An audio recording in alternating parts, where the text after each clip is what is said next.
તો રાજુલામાં સિંહના હુમલા અંગે વનમંત્રીનું નિવેદન સામે આવ્યું છે। રાજ્ય વનમંત્રી પ્રવીણભાઈ માળીએ વિગતો આપે છે। કહ્યું, સિંહના હુમલાનું કારણ શોધવા વન વિભાગ સક્રિય છે। હુમલાખોર સિંહની હિસ્ટ્રી અને વર્તનનું વિશ્લેષણ કરવામાં આવશે। માનવ સુરક્ષા માટે વધારાના રક્ષણાત્મક પગલાં લેવામાં આવશે। મૃતકના પરિવારને 10 લાખની સહાય ચૂકવાઈ છે।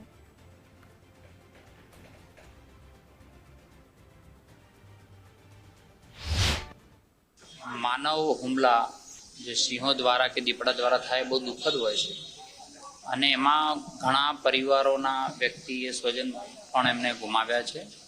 एनुं दुख पण होय छे।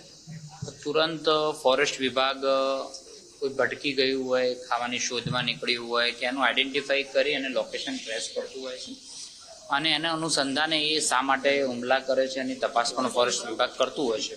पण प्राणी छे, जंगल छे एटले एना जंगल विस्तारमां जे रहेता होय ते लोकोनी सेफ्टी माटे फॉरेस्ट विभाग द्वारा एमने एक प्रोटेक्शन माटे ज्यां सूता होय त्यां एक जाળી बनाववानो ने एवुं बधुं काम करती होय छे अने अवेरनेसनुं पण काम करती होय छे के ज्यारे आवा प्रकारना कोई દીપડા के सिंह आवी जाय तो एने केवी रीते वर्तन करवुं एनी साथे एनी पण अवेरनेस करवामां आवती होय छे।